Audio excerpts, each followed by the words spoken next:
करके रखेंगे कि जब 150 शब्दों का होगा, कॉल रिकॉर्डिंग चालू है, तो जब 150 शब्दों का निबंध बोलना होता है तो आपको स्पेसिफिक होता है कि देखा जा रहा है निजीकरण खूब हो रहा है। हालांकि निजीकरण सरकार के हित में ऐसा कहा जा रहा है, लेकिन यदि अन्य परिप्रेक्ष्य में देखें तो निजीकरण उचित नहीं जान पड़ता। कारण क्या है? निजीकरण से हो सकता है कि जब कंपनी निजी हो जाए तो इसमें जो काम कर रहे कार्मिक हैं उनको दिक्कतें आए, इसके अलावा इसके जो प्रबंधन है वह भी मनमाना हो जाए, मनमाने ढंग से काम करें और लोगों को सताएं, इस तरह की बातें लिख सकते हैं। हाँ ठीक है, लक्ष्य के अनुसार उत्पादन बढ़ेगा, लेकिन इसके साथ साथ शोषण भी बढ़ेगा। आपको जब भी इस तरह का लिखना हो तो दोनों पक्षों को लेकर आप साथ चलेंगे। ठीक है, चलिए हम आज के पाठ के दूसरे अंश में बढ़ रहे हैं। ऑनलाइन जो लोग हैं उनमें से किसी ने अपना ओपिनियन साझा नहीं किया, क्यों? कुछ गड़बड़ है, कोई दिक्कत है? सर मैं बताऊं, थोड़ा बहुत लिखा है मैंने। हाँ सर, या मुझे सुन नहीं पा रहे हैं ऑनलाइन वाले? सर लिखे हैं सर। कोई बोले, मैं जरा सुनूं, मैं सुन पा रहा हूँ कि नहीं आप लोगों को? हेलो, मुझे सुन पा रहे हैं ना आप लोग? जी हाँ सर। सर। मैं किसी की आवाज नहीं सुन पा रहा हूँ। हेलो सर, आपकी आवाज आ रही है। कोई तो बोले मुझे। आकाश जी, आप मुझे सुन पा रहे हैं? हाँ सर, मैंने आकाश सेन जी हाँ बोल रहे हैं, मैं आपको नहीं सुन पा रहा हूँ। इसका मतलब है कि हमारे सिस्टम में थोड़ी सी व्यवधान है। 2 मिनट में देख लेता हूँ। जी सर। मैं यही जानना चाह रहा था कि चूंकि बोल पा रहे हैं, ठीक है, चेंज कर लेता हूँ सिस्टम।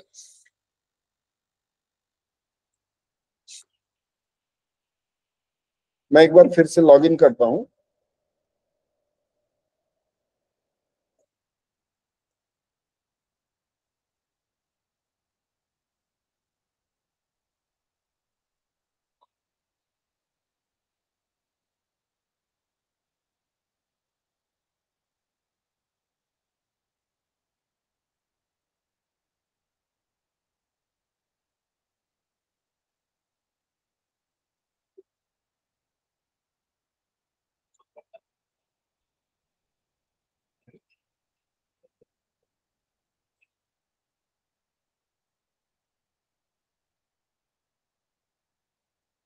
अभी मेरी आवाज आ रही है? मैं सुन पा रहा हूँ, लेकिन आप लोग बोल रहे हैं नहीं सुन पा रहा हूँ। कोई बोले आप में से? सर इको हो रही है आवाज। आप इको हो रही है आवाज? ठीक है,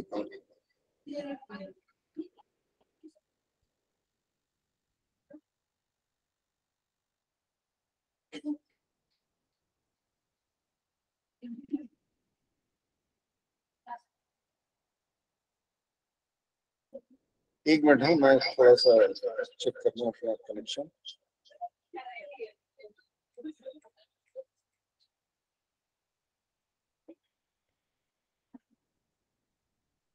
ठीक है, मेरा कंप्यूटर में स्टार्ट कर रहा हूँ।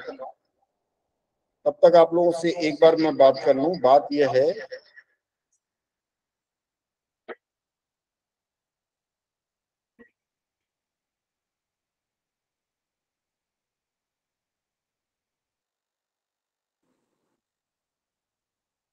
देखिए, मैं आप लोगों को जो बताने का प्रयास कर रहा था कि आप लोगों ने निबंध बहुत अच्छा लिखा होगा, लेकिन अगर कॉपी में ही रखा रह जाएगा तो उसकी जांच नहीं करेंगे तो कोई लाभ नहीं है। तो मैं चाहूंगा कि आप में से कोई एक सज्जन अपना निबंध मुझे बताए कि आपने क्या लिखा है। आवाज आ रही है ना मेरी? हाँ सर आ रही है। सर मैंने कुछ लिखा है, मैं बोलूं? हाँ बोलिए। सर मैंने लिखा है, आज के समय में सबसे ज्यादा सरकारी उपक्रमों और निजी उपक्रमों की मांग है, लेकिन यह देखा गया है कि सरकारी उपक्रमों में आज कार्यों के प्रति कार्मिकों का रुझान कभी कभी वैसा नहीं होता जैसा चाहिए। कार्यों नहीं लिखेंगे, कार्य होगा। हाँ जी, कार्य। ठीक है, चलिए आगे। निजी उपक्रमों में कार्मिकों के ऊपर एक रुझान या दबाव भी होता है कि जितना अच्छा वह काम करेंगे उतना ही लाभ देश को और उनको होगा। यह सरकारी उपक्रमों के मुकाबले ज्यादा लाभदायक भी साबित हो सकता है। इसी बात के चलते कई सरकारी क्षेत्र के उपक्रमों का निजीकरण किया जा रहा है, जिससे उनके द्वारा किए गए कार्य में विकास का प्रतिशत तेजी से बढ़ रहा है और कर्मचारी के कार्य प्रभावी भी साबित हो रहे हैं। ठीक है, 150 शब्द मुझे लगता है पूरा हो गया आकाश जी। अच्छा, आप सर। लोग कल बात कर लीजिएगा मैडम लोग, आपने निर्णय तो दिया नहीं आकाश जी। सर वो पूरा नहीं हो पाया।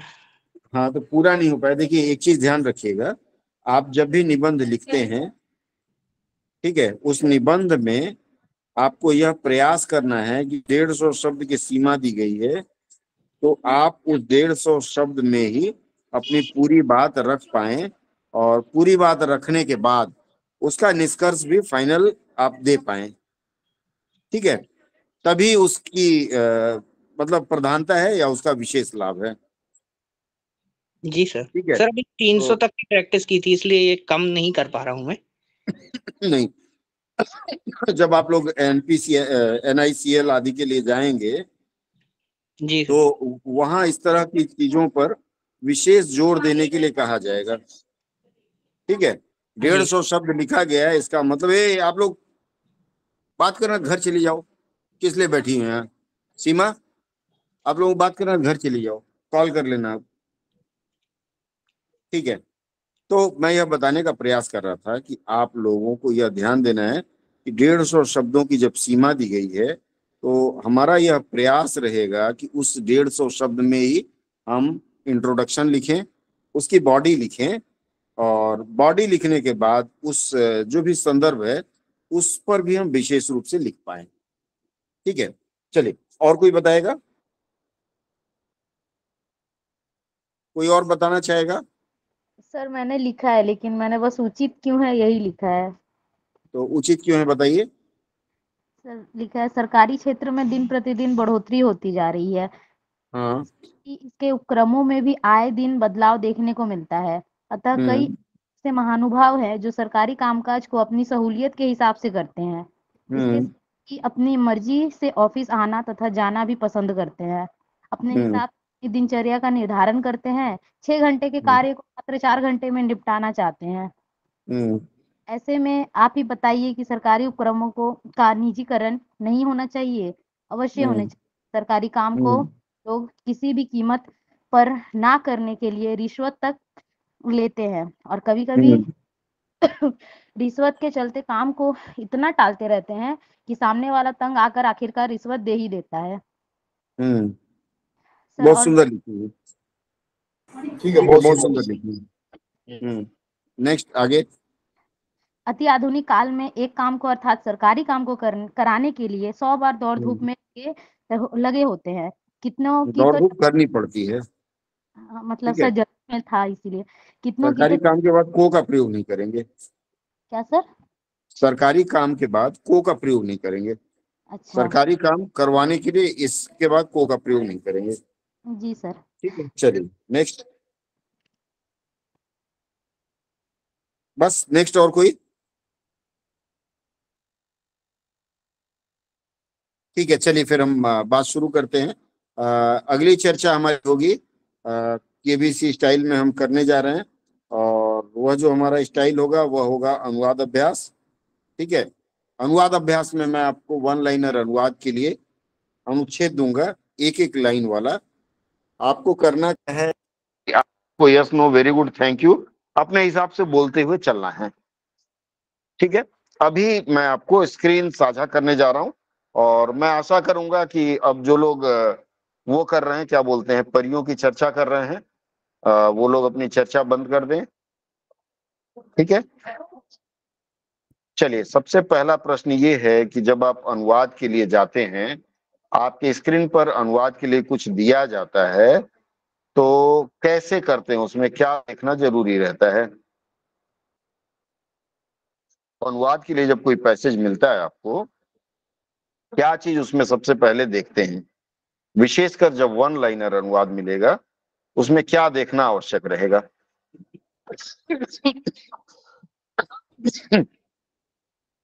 स्क्रीन साझा कर रहा हूं मैं, अगर दिख रहा हो तो बताइएगा। पिन कर लीजिए, एक जगह से आवाज आ रही होगी, और दूसरी जगह से मैंने स्क्रीन साझा किया हुआ है। ठीक है, सबसे पहला जो सवाल आपके स्क्रीन पर है ये रहा। सवाल कहता है कि एक मजबूत और लचीली, आप लोग चाहें तो इसको लिख सकते हैं, लिख करके बात कर सकते हैं, और अगर आप लोग चाहें तो वैसे भी मन ही मन कर सकते हैं, what ever you feel like, आप तदनुसार निर्णय लीजिए। देखिए, यह वाक्य है, एक मजबूत और लचीली अर्थव्यवस्था के निर्माण के लिए सार्वजनिक खर्च के विकास को बढ़ावा देने वाले तत्वों को संरक्षित और विकसित किया जाना चाहिए। ठीक है, फुल स्क्रीन मैंने किया हुआ है। आप लोग मुझे बताएंगे, इसमें 4-5 विकल्प ए बी सी डी ई 5 विकल्प दिया गया है। आउट ऑफ दिस 5 विकल्प आपको एक विकल्प का चयन करना है जो नियरेस्ट हो, जो घर के एकदम करीब हो। हर स्लाइड के लिए मैं आपको समय दूंगा 2 मिनट का। 8 स्लाइड है, 16 मिनट का आपके पास कुल समय होगा। आपको अगर कुछ पूछना है तो आपस में पूछ सकते हैं, हालांकि आपस में पूछना अलाउड नहीं होता है परीक्षा हॉल में, लेकिन चूंकि अब आप लोगों की आदत पड़ गई है तो हम उसको लेते हुए करते हैं। चलिए,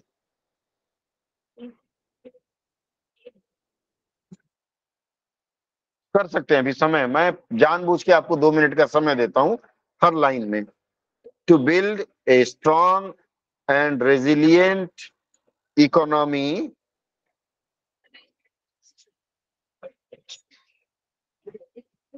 सर डी बच्चा नंबर। लोग, डी सर नंबर, ठीक है, A. A number, A D, और कोई? Sir B A, number. B sir number, A. Very good, और very good, A B C, C किसी ने नहीं बोला, सी और डी। इसका मतलब है कि फाइनल किया जाए। चलिए देखते हैं, कंप्यूटर जी बताइए फाइनल क्या होना चाहिए। To build a strong and resilient economy, growth boosting elements of public spending must be preserved and developed। आइए फिर से हम समीक्षा करते हैं इसकी कि आप लोगों ने क्यों डी को बोला। सबसे पहला कहता है एक मजबूत और लचीली अर्थव्यवस्था। 5 के पांचों वाक्यों में टू बिल्ड ए स्ट्रॉन्ग पांचों वाक्यों में है। आप अगर देख पा रहे होंगे इस स्क्रीन पे तो ये देखिए, टू बिल्ड ए स्ट्रॉन्ग पांचों में है। ठीक है, पांचों में है। अब यहाँ रिजिलियंट लिखा हुआ है, रिजिलियंट, दूसरे में रिजिड लिखा हुआ है, रिजिड कितने जगह, और तीसरे में फ्लेक्सिबल लिखा हुआ है।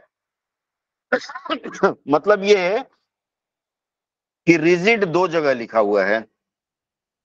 आप देखिए, रिजिड 2 जगह है। मुझे ये बताइए, लचीली जो शब्द है, लचीली शब्द के लिए क्या रिजिड शब्द प्रयोग करते हैं अंग्रेजी में? नहीं करते नहीं। हैं। तो जिन्होंने डी का विकल्प दिया था उनको स्वयं सोचना होगा कि हमने प्रश्न का सही विकल्प चुना है या नहीं चुना है। डी में रिजिड है ही नहीं। तो सॉरी, डी में रिजिड नहीं है, हाँ सॉरी, फ्लेक्सिबल है, मैं ई के ऊपर बहक गया था। ठीक है, डी वाले ने स्ट्रॉन्ग प्रोटेस्ट किया। चलो आपका देखते हैं। To build a strong and flexible economy, growth boosting elements of public spending must be reduced and grown. Must be reduced है डी में। रिड्यूस्ड के लिए इसका समतुल्य हिंदी शब्द क्या है? कमी। रिड्यूस मतलब घटाना चाहिए, रिड्यूस मतलब घटाना चाहिए। अब मूल वाक्य में आप कृपया देखें कि इसमें क्या घटाया हुआ लिखा गया है क्या? ए बच्चा, तुम लोग की छुट्टी है, घर जाओ आज। बाकी लोग डिस्टर्ब होंगे ना, बोलना नहीं चाहिए। नहीं लिखा है, इसका मतलब क्या है कि रिड्यूस यहाँ उचित नहीं है। चलो नेक्स्ट, जिन्होंने सी बताया, और एक के अलावा और किसी ने सी वगैरह बताया था? बी किसी ने बताया था? नहीं बताया था। इसका मतलब आप में से जिन लोगों ने ए लिखा है उसको पढ़ लेते हैं। To build a strong and resilient, resilient जो शब्द होता है अर्थव्यवस्था के मामले में उसे रिजिलियंट लिखते हैं। जब आपके पास विकल्प 4 होता है तो उसमें बेस्ट ऑप्शन के साथ आप जाएंगे। ठीक है, अगर हमारे पास ये रेजिलिएंट वाला नहीं होता तो हम डी के लिए जा सकते थे। फ्लेक्सिबल के मामले में रिड्यूस यहाँ खराब कर गया। अगर ये जो सर रिड्यूस इसीलिए शब्द है, वो फ्लेक्सिबल देख के ही मतलब गलत हाँ तो ऐसे ही करके आएंगी आप, हमको मालूम है, क्योंकि आप तो आगे देखेंगे नहीं। सुंदर सा एक बोर्ड लगा दिए हैं और लिख दें वहां यहाँ रसगुल्ला मिलता है, और नीचे छोटे छोटे लिख देंगे मरने के बाद, तो आप तो गप से कूद जाएंगे रसगुल्ला खाने। बिना पूरा वाक्य पढ़े अनुवाद होता है क्या? जब तक पूरा ना पढ़ लें फट से निर्णय पे नहीं आना है। और आपको सफिशिएंट 2 मिनट का समय दिया था मैडम। चलो आगे बढ़ते हैं, तीसरे स्लाइड पे चलते हैं हम लोग। तीसरा स्लाइड कहता है वित्तीय रूप से मजबूत राज्य वास्तव में सार्वजनिक बुनियादी ढांचे के महत्वपूर्ण क्षेत्रों में,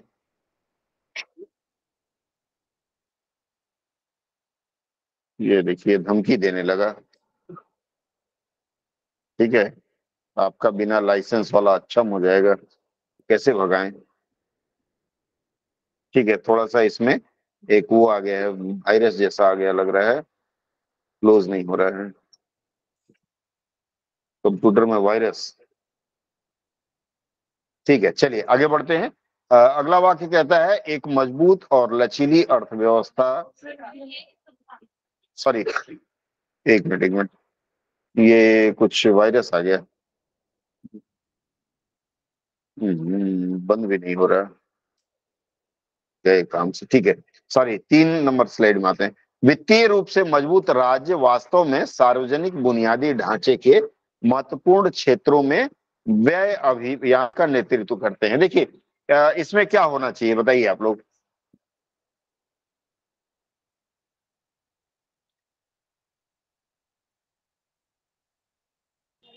सर डी। हैं? डी वाला सर।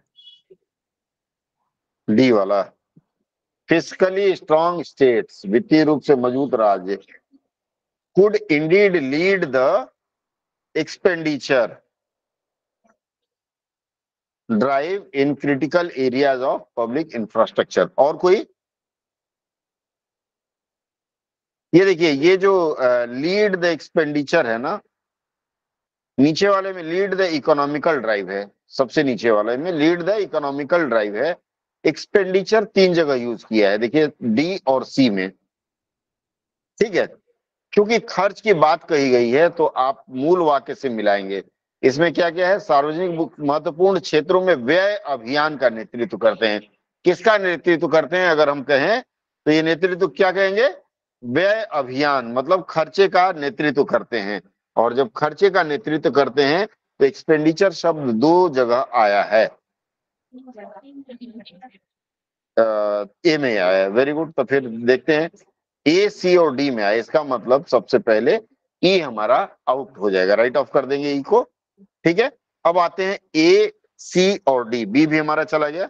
अब ए में चलते हैं, फिस्कली स्ट्रॉन्ग स्टेट्स को डायरेक्ट, डायरेक्ट का मतलब क्या होता है?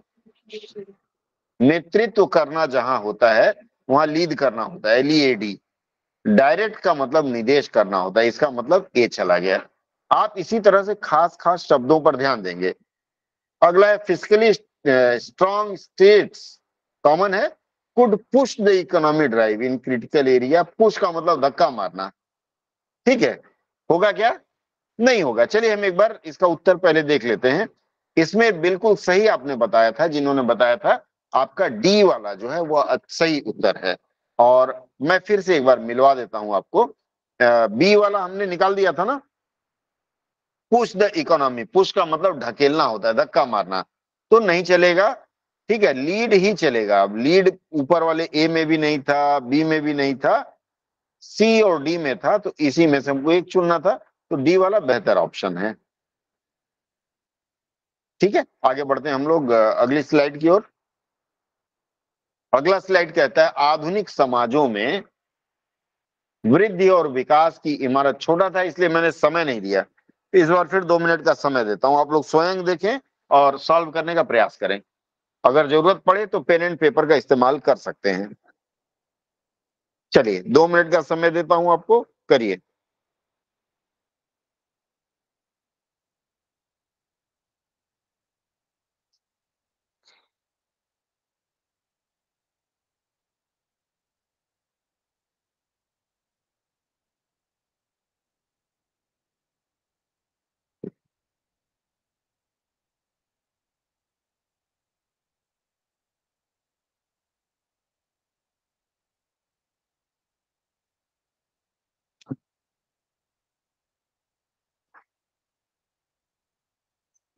हाँ चलिए, किसी ने ई कहा, वेरी गुड। और सर डी। Yes. ई के तरफ 4 लोगों ने कहा सर डी। ए। चलिए sir D sir. E D A, ठीक है ठीक है, एक एक करके।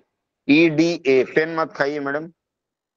ई डी ए, सर ई होगा। चलिए ई के साथ 2 लोग गए, वेरी गुड। और Yes, सर।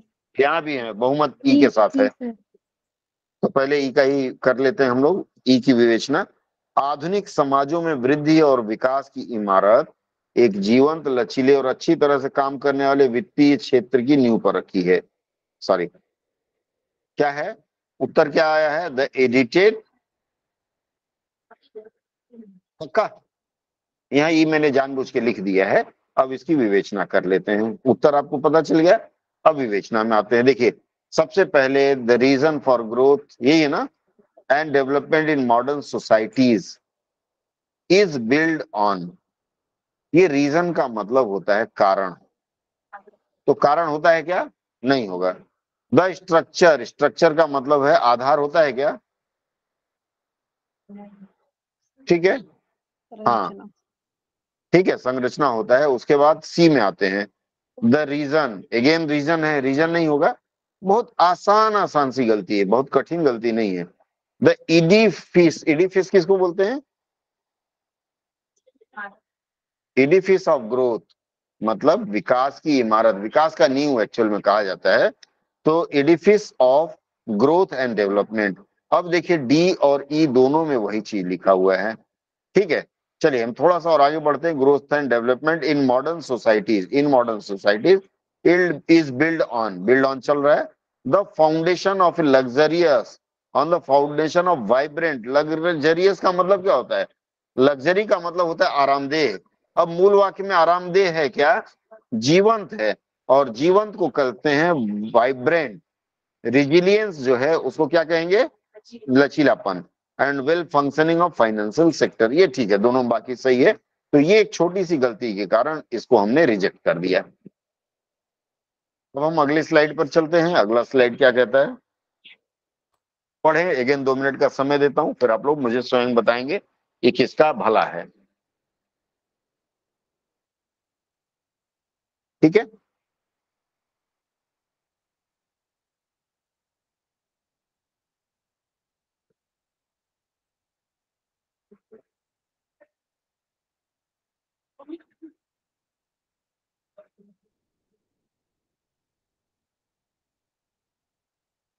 सर ए है। चलिए ई है, वेरी गुड। और कोई? ये है सर ए। एक एक करके। ई आपने बता दिया, फिर शांत हो जाइए। नेक्स्ट कौन बता रहा है? सर ए बोला है। ए है। ए, ए बोला है और ई नहीं बोला है। ई काट दें फिर आपका। जी सर। ठीक है,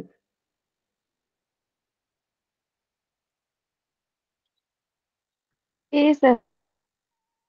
ए बहुमत की तरफ जा रहा है, देखिएगा वोटिंग ई को ज्यादा पड़ रही है। नेक्स्ट और कोई? डी। डी। सर ए सर ए। ए और डी, ठीक है, एक एक करके। एक बार जो बोल दिया वो पटाए रहे। ठीक है, चलिए आप लोगों में से एक बहुमत की ओर बढ़ रहा है। फिर भी हम देखते हैं, जरूरी नहीं कि जो बहुमत का है वही सही होगा। चलिए, कुछ लोगों ने डी भी कहा, वेरी गुड।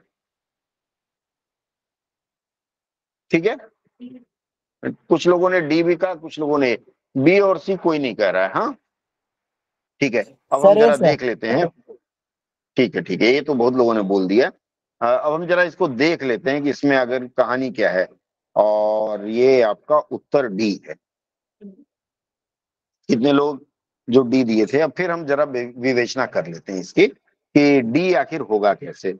बहुत बधाई आप लोगों को जिन्होंने डी कहा है। देखिए, बैंक को जनता से जमा राशि जुटाने का विशेषाधिकार प्राप्त है। सबसे पहले हम कॉमन सर्च करेंगे, banks have the privilege of raising deposit from the public, ये कॉमन है हमारा। यहाँ प्रिविलेज था, नीचे वाले में मोटिव हो गया है, ठीक है। बाकी सब सेम है। हैज द राइट, राइट का मतलब उद्देश्य। हिंदी क्या कहती है, विशेषाधिकार। विशेषाधिकार को क्या कहते हैं, प्रिविलेज कहते हैं। इसीलिए देखिएगा कभी कोई आदमी किसी नेता को गाली वाली दे दे, आम जनता, तो उसके खिलाफ विशेषाधिकार हनन का प्रस्ताव लाया जाता है और उसको संसद में बुला के उसकी फजीहत की जाती है, ठीक है। तो प्रिविलेज होगा। समय समय पर लोकसभा में प्रिविलेज मोशन भी लाते हैं। अब ये देखिए राइट है, यहाँ मैनर है, मैनर का मतलब तरीका होता है, राइट का मतलब अधिकार होता है, ठीक है। विशेष अधिकार जो होता है उसे प्रिविलेज कहा जाता है, और सिर्फ एक शब्द ने आपके पूरे वाक्य का निर्णय कर दिया।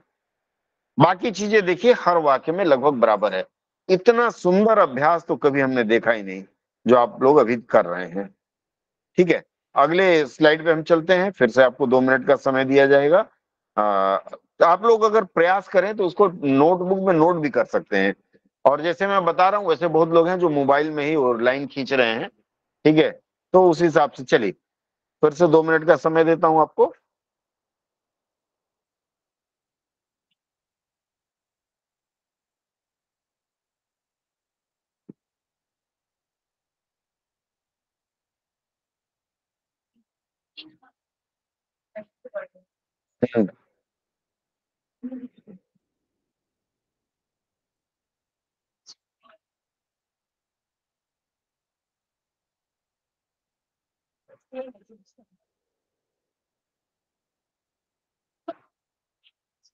इसमें सर ई होगा।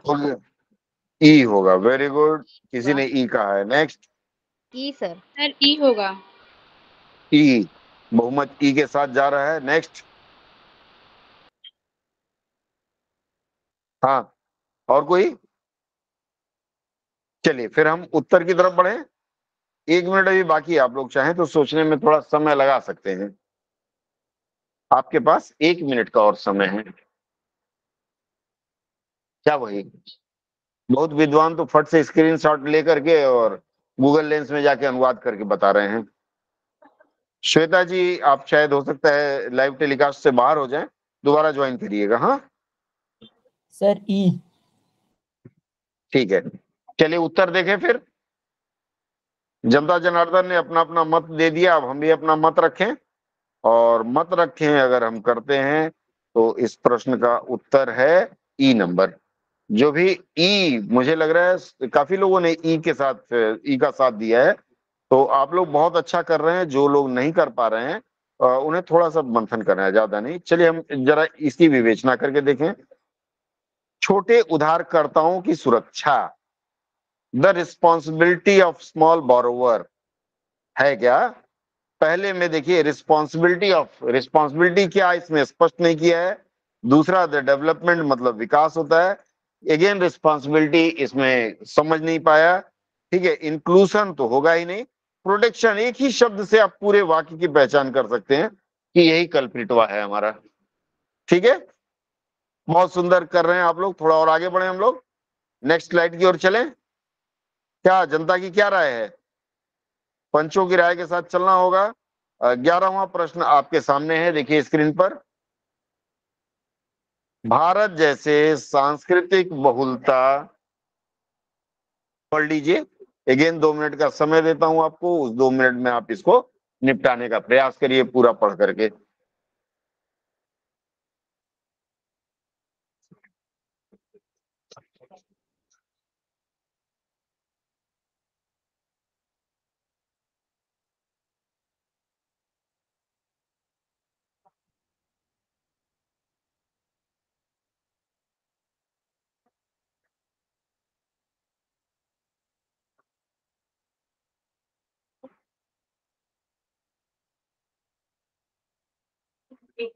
जल्दी बोलें, आप लोगों का समय खत्म हो रहा है। D. Sir B. D, sir B, B. A B D आ रहा है, सी और ई नहीं आ रहा है। चलें बीना जी, क्या फोन ए फ्रेंड का लाभ लेंगी या 50-50 का ऑप्शन लेना है? 2 मिनट से सर, अधिक डी समय है, मैं नंबर। तो 2 मिनट दे रहा हूँ। मिलेगा सर। D number. 50-50 नहीं, आपको 100 दिए। ए है, ए के साथ कितने लोग गए हैं जरा देखें। Very good. ऑफलाइन में से 6 लोग, ऑनलाइन में से कितने लोग हैं? फिर से हम इसकी विवेचना करते हैं। हाँ, देखिए कहता है भारत जैसे सांस्कृतिक बहुलता, एक कंट्री लाइक इंडिया, ये थोड़ा सा गड़बड़ हो जाता है, इसलिए बी नहीं चलेगा। भारत जैसा देश नहीं। यहाँ प्रश्न सेंटेंस देखिए, सांस्कृतिक बहुलता, पुरातन संस्कृति और महान सभ्यता वाला भारत देश हो रहा है यहाँ। ठीक है, एक कंट्री विथ वाला देश ना, एक कंट्री विथ। अब एक कंट्री विथ तो 2 जगह है, फिर क्या करें? एक कंट्री विथ कल्चरल डाइवर्सिटी। अब देखिए डाइवर्सिटी और प्लूरलिटी, इन दोनों में अंतर क्या है?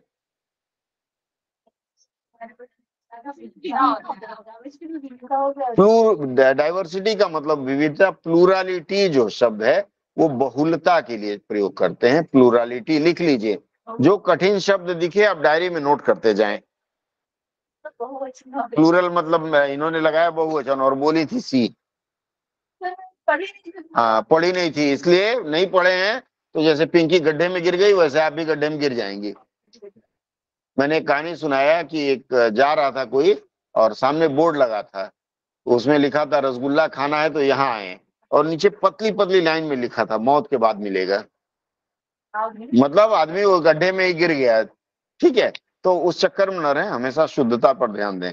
अगली स्लाइड की ओर बढ़ते हैं हम लोग। अगली स्लाइड अंग्रेजी से हिंदी का है और इस स्लाइड में मुझे आशा है आप लोग चमत्कार करेंगे। In the current financial year we aim to connect 1 crore subscriber with the scheme.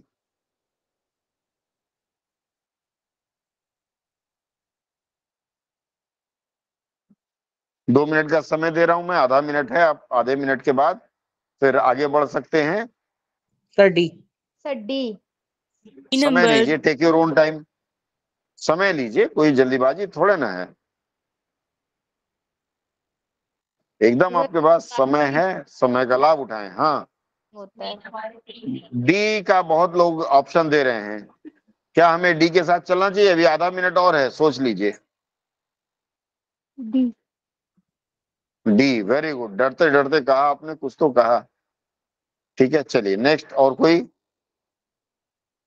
आधा मिनट और दे रहा हूं। हाँ,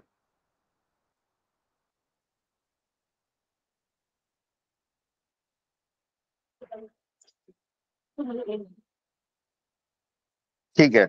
पहले विवेचना कर दूं या पहले उत्तर दिखा दूं? पहले उत्तर ही दिखा देते हैं, और जिन्होंने डी कहा था वह आज के विजेता घोषित किए जाते हैं। ठीक है, चलिए अब हम फिर से इसकी विवेचना करते हैं। चलिए देखें विवेचना करने पर हमको क्या हल मिलता है। बैक चलते हैं, रिवर्स चलते हैं, और ये 13वां स्लाइड है। देखिए, इन द करेंट फाइनेंशियल ईयर, चालू वित्त वर्ष में वी एम टू। अब देखिए चालू वित्त वर्ष में सबसे पहला हमारी चाह है, शुरू करते हैं क्या? नहीं करते हैं। मैंने बताया जब अनुवाद करते हैं तो प्लेस, पर्पस एंड टाइम आगे लिखते हैं। ठीक है, चालू वित्त वर्ष पहले है। अब इन चारों में से चालू वित्त वर्ष किसमें है? आंख बंद करते ही आप बता देंगे इसको, और यहाँ डी जिन्होंने दिया है वो विजेता है आज के। चलिए, ये चूंकि मैं थोड़ा सा अलग अंदाज में आपको सिखाने का प्रयास कर रहा हूँ, बाकी वन लाइनर और एक बंच आपको दूंगा 100-150 का एक साथ। चलिए अगला है एज अ रिसर्चर। ये जो वन लाइनर मैं करा रहा हूँ हर प्रतियोगी परीक्षा के लिए लाभदायक है। IBPS स्पेशलिस्ट ऑफिसर के लिए आप जाएं या फिर आप NICL के लिए जाएं या किसी भी। As a researcher he never compromised and often fought alone for work. Very good, D बता दिया। B, very good very good. चलिए देखते हैं। हाँ बोलिए। Sir B. Sir B. B, C क्या होगा। सोच के आप लोगों ने बी बताया है? बी। क्या सोच के आप लोगों ने बी के साथ, बी का साथ दिया? इसका उत्तर हमने नहीं लिखा है ना। क्या सोच के बी दिया है बताइए जरा हमको। ए।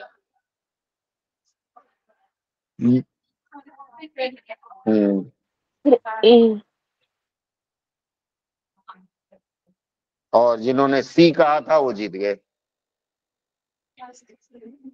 जिन्होंने सी कहा था वो जीत गए। एक शोधकर्ता के रूप में उन्होंने कभी समझौता नहीं किया, ही नेवर कॉम्प्रोमाइज। विश्लेषक नहीं होगा, शोधकर्ता नहीं होगा, शोधकर्ता के रूप में उन्होंने कभी समझौता नहीं किया।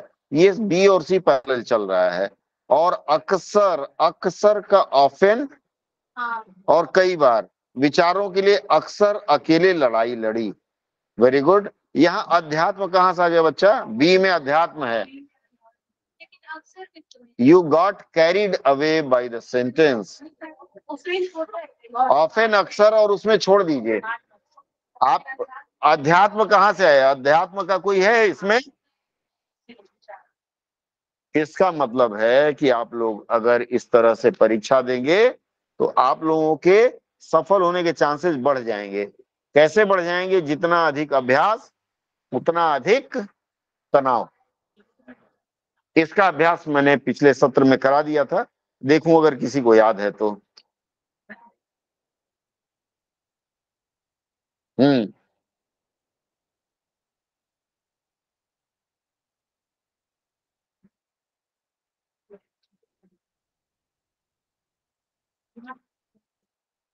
सर फर्स्ट वाला होगा। फर्स्ट वाला, वेरी गुड। और कोई? आज का अंतिम प्रश्न है। और कोई आप में से?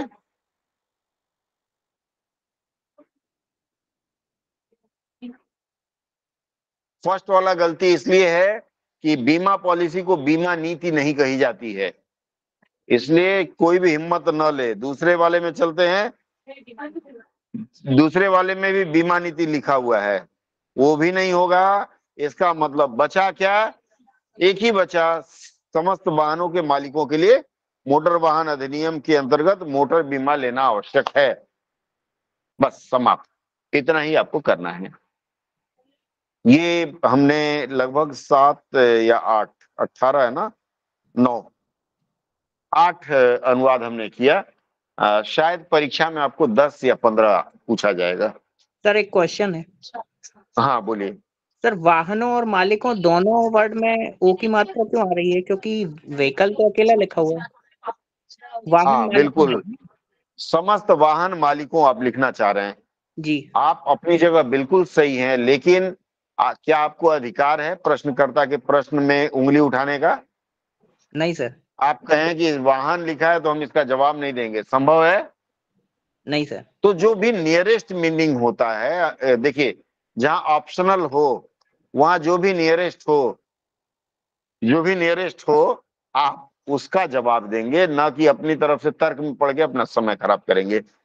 यह आज की चर्चा का विशेष अंश है। सर ठीक है, ऐसा तो हो अब सकता हाँ बोलिए। तो गलत है, उसमें हम लोग टिक नहीं कर सकते। कौन जैसे सा? कुछ करिए ना, गलत तो ऊपर चारों के चारों हैं। उपरोक्त समस्त गलत है, आप ये कहना चाह रही हैं? तो उपरोक्त समस्त गलत है, इसको प्रमाणित भी तो करना पड़ेगा। समस्त वाहनों के मालिकों में क्या दिक्कत है?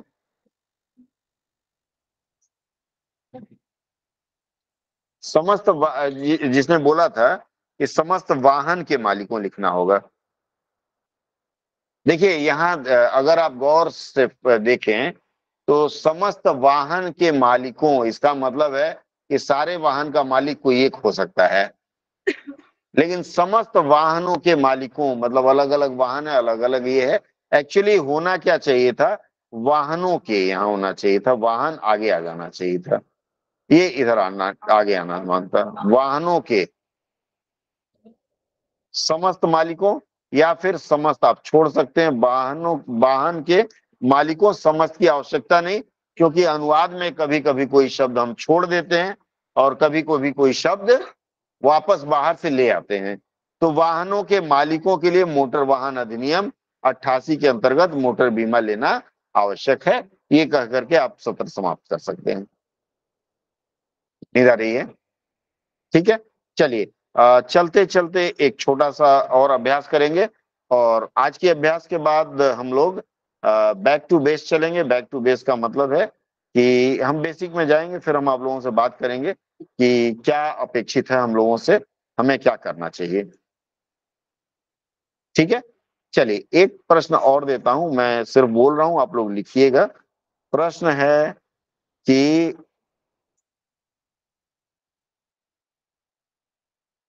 अचानक तबीयत खराब हो जाने के कारण, अचानक तबीयत खराब हो जाने के कारण आप आज सोमवार 15 जनवरी को कार्यालय उपस्थित हो पाने में असमर्थ हैं। क्या लिखा आपने? अचानक तबीयत खराब हो जाने के कारण आप आज दिनांक 16 जनवरी को कार्यालय उपस्थित हो पाने में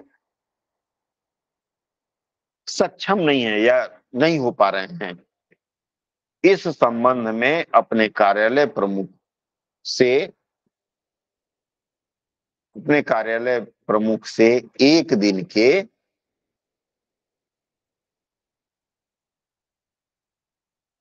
अवकाश, एक दिन के अवकाश के अनुमोदन संबंधित पत्र का मसौदा लिखें।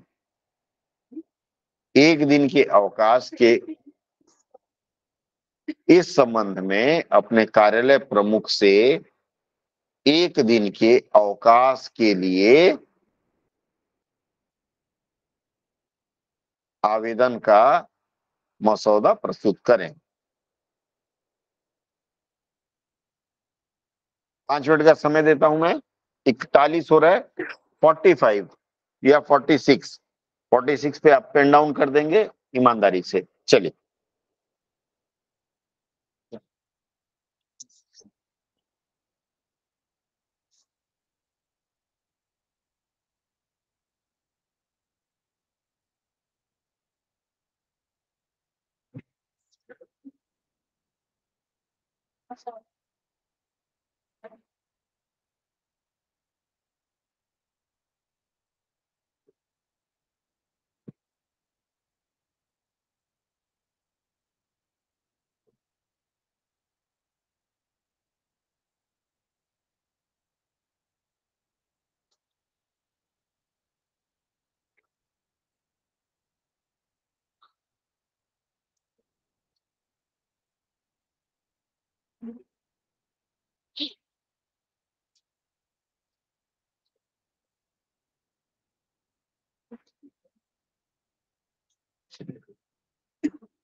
अब इस समय आराम से लिख सकते हैं आप लोग।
घट बढ़ नहीं रहा है, चल जाएगा ना।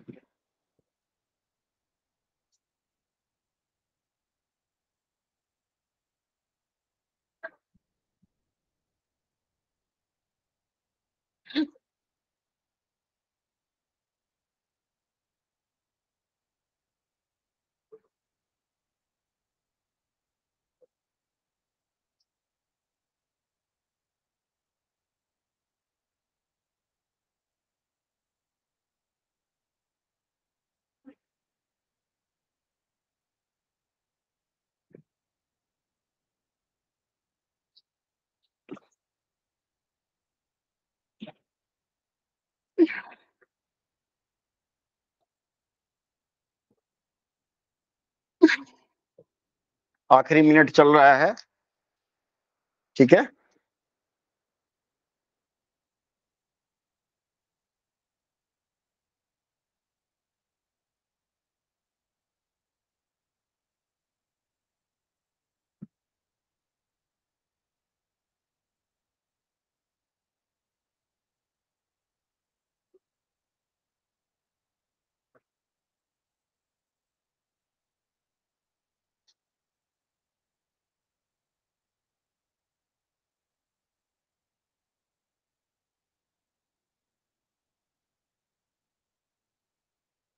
आखिरी मिनट चल रहा है, 1-2 सेकंड और है।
हो गया, लिख लिया आप लोगों ने।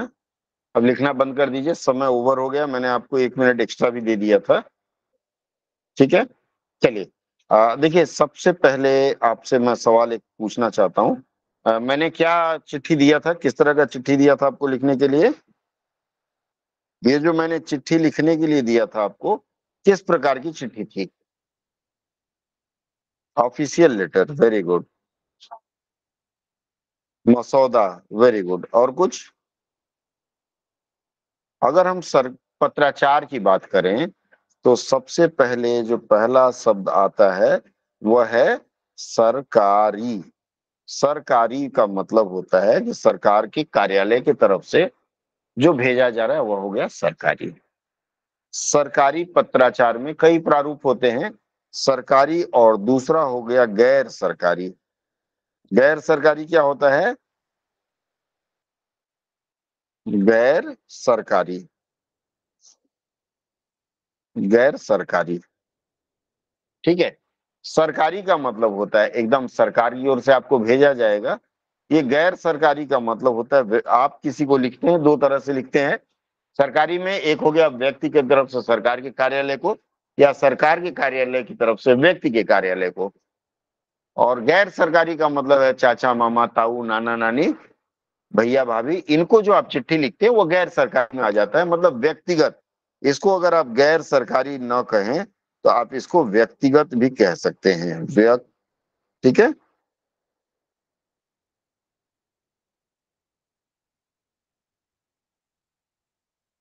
ठीक है, ये व्यक्तिगत पत्र हो गए।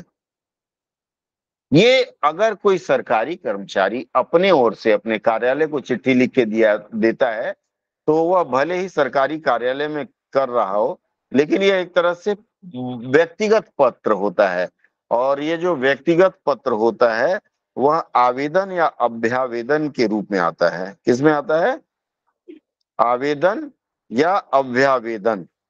आवेदन हम इसको मान लेते हैं, ठीक है, आवेदन मान लेते हैं या अभ्यावेदन, जिसको एप्लीकेशन कहते हैं, व्यक्तिगत रूप से जो भेजा जा रहा है। ठीक है, मैं पिछली बार भी आप लोगों को बता चुका हूं कि फॉर्मेटिंग बहुत बड़ा रोल प्ले करता है। और कल मैं इनकी कॉपी जांच रहा था, तो मैंने देखा इन्होंने फॉर्मेटिंग पता नहीं किसी अमेरिकन किताब से कॉपी किया था।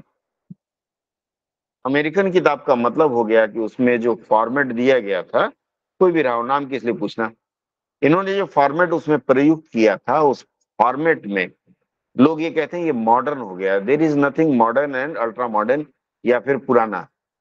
आपके पत्र लेखन का जो सरकारी तरीका है, सरकार या सरकारी दफ्तर में अगर पत्र लेखन के लिए किसी तरीके का प्रयोग किया जाता है, तो यह एक नियम कानून के अंतर्गत होता है। जैसे मान लीजिए आप फटी जीन्स पहन के बाजार में घूम आएंगे, सरकारी कार्यालय में जाने पर आपको अच्छा लगेगा, भले ही कार्यालय ना बोले। आप कार्यालय में रैम्बो जैसे खाली वो पहन के जा सकते हैं क्या, हाफ पैंट और वो हाथ में एक डंडा लेके? नहीं जा सकते। कारण क्या है, हर चीज की एक विधि बनाई गई है। और इसी प्रकार सरकारी कार्यालय में जो भी पत्राचार है उसको MSD, manual of service draft बोलते हैं। ये MSD बोलते हैं, मैनुअल ऑफ सर्विस ड्राफ्ट, इसके आधार पर निर्धारित है। अगर सर्विस ड्राफ्ट की हम बात करें, इसका मतलब है कि पत्र कैसे लिखा जाए, क्या लिखा जाए, इसका प्रारूप होता है। आमतौर पर जो अमेरिकन अंग्रेजी चलती है, उसमें सब कुछ राइट साइड में लिखा जाता है, सॉरी लेफ्ट साइड में। ठीक है, लेफ्ट साइड का मतलब ये हो गया कि आपका सैल्यूटेशन और तमाम चीजें वह सब लेफ्ट साइड में आती हैं।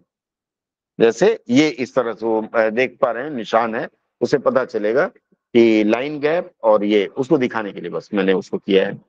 ठीक है, अब सबसे पहले पत्र में जहां से पत्र जारी किया जा रहा है, उस स्थान का नाम होता है अथवा उस कार्यालय का नाम होता है, यह अगर आप कोई ऑफिशियल लेटर लिखते हैं तो। जैसे मान लीजिए आपका कोई कार्यालय है, मान लीजिए आपका कार्यालय है राजभाषा, ठीक है, तो राजभाषा ये हो गया, ये आपका, ये राजभाषा बड़ा कर दें या ठीक है चलेगा?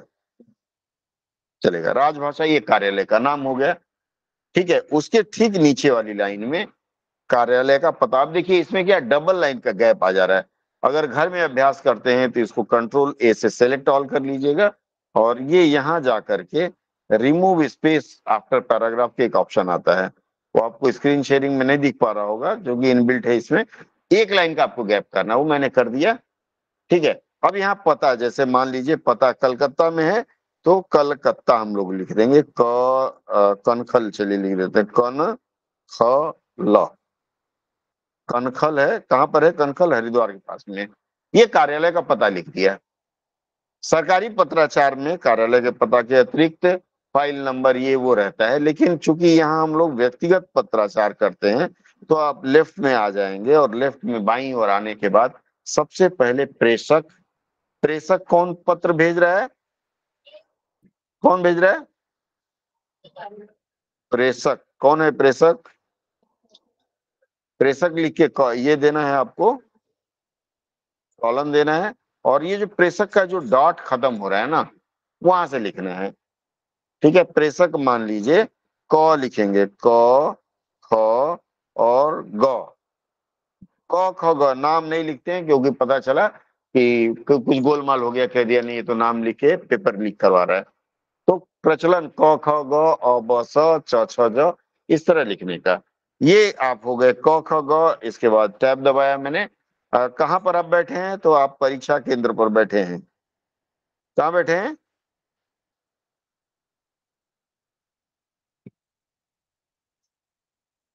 ठीक है, ये परीक्षा केंद्र है। परीक्षा,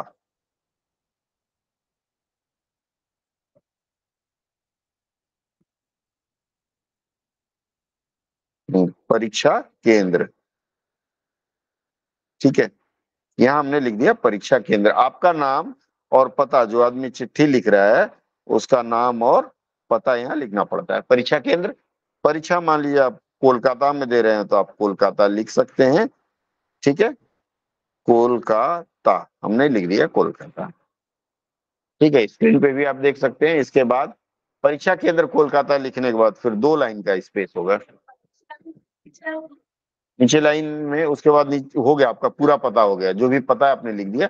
ये देखिए ये बाईं तरफ होती है, ठीक है। इसके बाद 2 लाइन हमने छोड़ा और 2 लाइन छोड़ने के बाद ये तीसरी लाइन जो है वहां से हम लिखना शुरू करेंगे, ठीक है। क्या लिखेंगे हम? सबसे पहले कि चिट्ठी किसको भेज रहे हैं उसका आप नाम लिखेंगे सेवा में, सेवा में, सेवा में लिखा कमा। पत्र लेखन आज के बाद नहीं सिखाने जा रहा हूं, इसलिए ध्यान दीजिएगा, क्योंकि पत्र लेखन का अभ्यास आपका बहुत हो गया है। अब 1 लाइनर ट्रांसलेशन और निबंध लेखन इसी पर हम फोकस करेंगे। और 2 क्लास के बाद, मतलब इस हफ्ते संडे के बाद वाली जो क्लास होगी उसके बाद फिर NICL के लिए स्पेशल अलग से क्लास नहीं करेंगे। सर थोड़ा संक्षेपण संक्षेपण रह गया, ठीक है, संक्षेपण पे चर्चा करेंगे, कल चर्चा करेंगे संक्षेपण पर, संक्षेपण या सात लेखन, ठीक है। सेवा में अब आप किसको भेज रहे हैं? आपके प्रश्न में क्या लिखा है? कार्यालय प्रमुख, तो आपको यहाँ क्या लिखना है? कार्यालय प्रमुख, ठीक है, कार्यालय प्रमुख, ठीक है।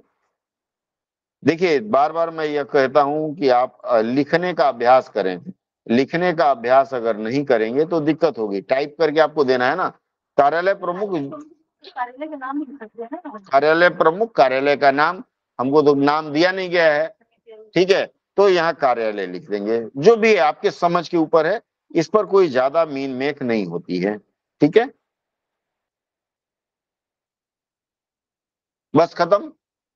फॉर्मेटिंग विशेष ध्यान दीजिएगा। यहाँ ऊपर हमने परीक्षा केंद्र कोलकाता लिखा था, अब किस डेट में लिख रहे हैं तो यहाँ डेट भी लिखते हैं। डेट का मतलब हिंदी में क्या कहते हैं? दिन और अंक, हाँ, दिनांक, ठीक है, दिनांक लिख करके आप जो भी तारीख हो, जैसे मान लीजिए 08 011997, जो भी एक डेट मैंने डाल दिया, ठीक है। कहा गया यह जो अंतिम लाइन है, आप जो प्रेषक हैं उसके नाम के साथ वाली अंतिम लाइन में यह गया, किसी किसी कार्यालय में व्यक्तिगत पत्र में ऊपर प्रेषक का नाम लिखने की मनाही है, ठीक है, किसी किसी कार्यालय में, अन्यथा 99% यही फॉर्मेट चलता है। जैसे कार्यालय में एक कर्मचारी राज्य बीमा निगम का कार्यालय है, उसमें व्यक्तिगत पत्रों में ऊपर आप प्रेषक का नाम नहीं लिखते हैं। अब इसके बाद फिर 2 लाइन मैंने ये किया, तीसरे लाइन से इसको सेंटर में ले लेते हैं। हाँ, यहां हमें विषय लिखना है। क्या लिखना है?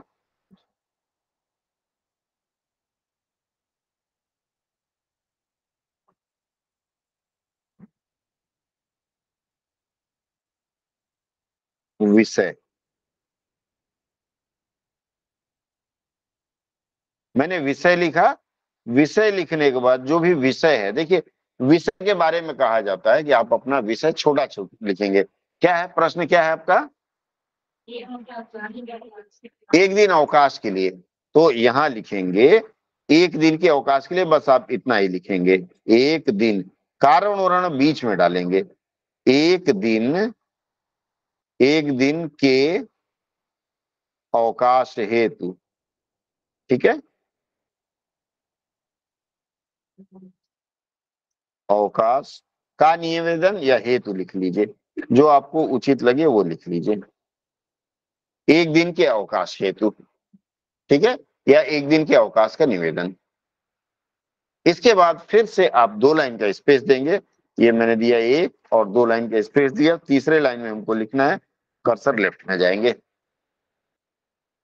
महोदय या महोदया ये लिखने की जहमत ना करें, ठीक है, आपको सिर्फ महोदय लिखना है, ठीक है, ये महोदया वगैरह पता करने की जरूरत नहीं है, आप सिंपल महोदय लिखना शुरू करिए। तो म हो, कहाँ चला गया, कहाँ चला गया, ये कुछ प्रॉब्लम है हमारे उसको, ठीक है, महोदय यहाँ लिखा मैंने, हो महोदय, ठीक है, महोदय। क्योंकि मुझे टाइपिंग नहीं आती और आप लोगों के बहाने मैं भी सीख रहा हूं, इसलिए हौसला अफजाई करेंगे, ठीक है। महोदय, देखिए जब भी आप पत्र लिखते हैं, सरकारी पत्र, तो एकदम छोटा से छोटा आपको लिखना है। अचानक तबीयत खराब हो गई, कार्यालय आप आने में सक्षम नहीं हूं, इसलिए 2 दिन की छुट्टी मंजूर करें, ठीक है। ये पूरी की पूरी घटना आप यहाँ महोदय के बाद लिख लीजिए। बहुत अधिक नहीं लिखना है, बहुत ज्यादा एक्सप्लेनेशन देने की आवश्यकता है क्या? नहीं है। आपको छोटे में ही काम चलाना है। ये 2 लाइन में हमने अपनी समस्या रख दी। रखने के बाद फिर 1 2 3 4 लाइन का गैप करेंगे, 5वीं लाइन से लिखना शुरू करेंगे। ये राइट साइड में मैं ले लेता हूं, ठीक है। क्या लिखना है यहाँ? भाव देते हैं ना, उसको क्या बोलते हैं? भवदीय, भवदीय, भवदीय। आप अगर महिला हैं तो आप भवदीया लिख सकती हैं, अन्यथा भवदीय पुरुष और महिला दोनों में चल जाता है। क्या है ना, देखिए ना, वो जो वैसे ऐसे संगीत वाली धुन जो निकल रही है, वो लाइन में जानबूझ के आपको लाइन वाला दिखा रहा हूं, नहीं तो आप कहें तो लाइन हटा दें। ये लीजिए, लाइन हट गई, ठीक है। ये आपको मैं फॉर्मेटिंग भी बता रहा हूं साथ में, ठीक है। लिख लिया आपने। ये जो भवदीय है, भवदीय को आप चाहें तो जैसे लेफ्ट साइड में बहुत लोग लिखते हैं, नहीं, गलती नहीं करना। ये भवदीय को यहाँ एकदम राइट में भी नहीं भेजना है, थोड़ा सा जगह रखना है। भवदीय लिखने के बाद फिर आपका उसके नीचे सिग्नेचर होता है, इसलिए आप उसमें 1 2 3 कम से कम छोड़ दें, मतलब 2 छोड़ दें। ये जो तीसरा वाला आया वहां ब्रैकेट में फिर क ख ग ऊपर लिख दिया है ना आपने, तो यहाँ लिखेंगे अ, अंट संट बोलते हैं ना हम लोग, अ और ब, अ ब और स लिख दीजिए, ठीक है। अ ब स ब्रैकेट बंद कर दीजिए। पद नाम वगैरह नहीं दिया है। अच्छा हाँ, सॉरी, प्रेषक क ख ग लिखा है ना, ठीक है, तो नीचे क ख ग लिखेंगे।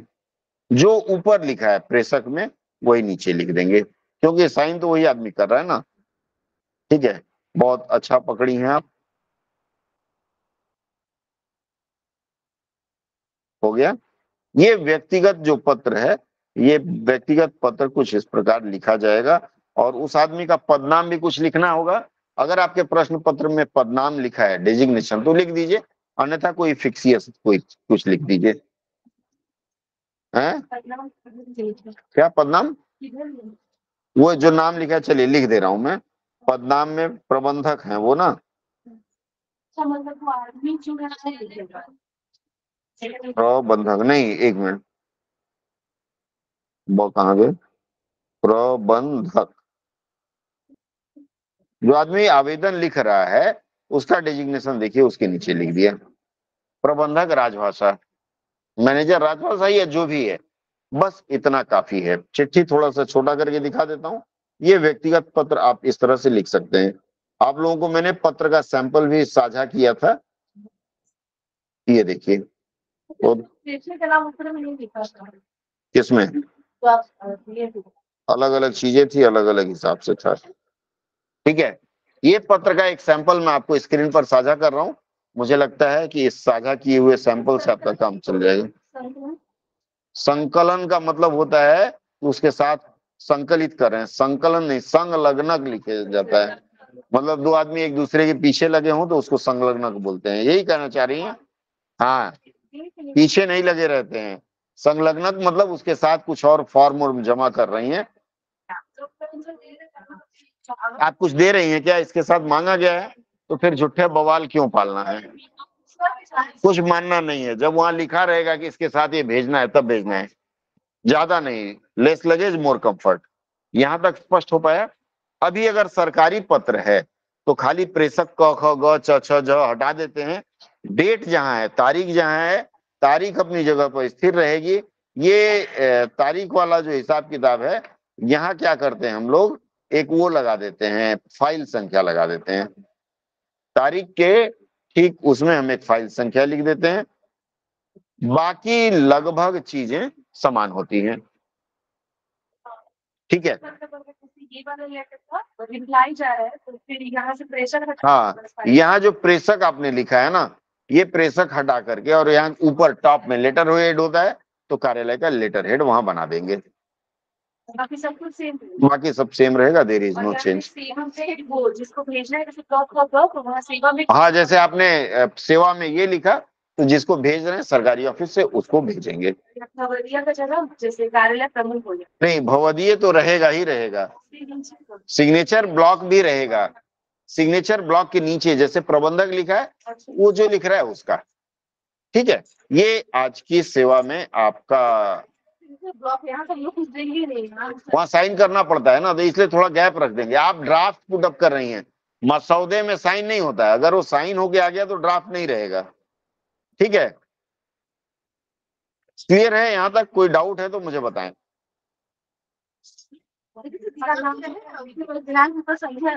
बाकी चीजें रहेंगी, बाकी चीजें यथावत रहेंगी, ठीक है। और किसी को कोई संदेह, ऑनलाइन जो लोग हैं ऑनलाइन समझ पाए हमने क्या बताने का प्रयास किया? ऑनलाइन वाले बालक बालिका किसी की आवाज नहीं आ रही है। सर नीचे जो प्रबंधक राजभाषा लिखवाए हैं वो किसका है? ये क ख ग घ जो था वो है? हाँ, वो क ख ग घ का